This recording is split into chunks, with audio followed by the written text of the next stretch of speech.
Engineer Teja Reddy అనే వాహనం అక్కడి నుంచి తొందరగా తీసుకెళ్లాలండి.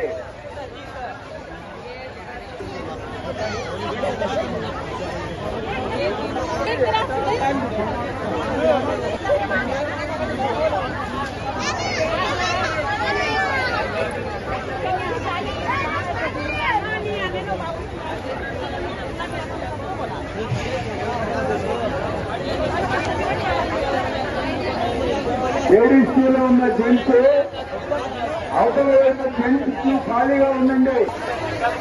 अपनी आंखों से हालत देखो, कितना मजबूर और कितना लाचार है। ऐसे ही मजबूर को देना सवाब का काम है, ऐसे ही लाचार को देना सवाब का काम है।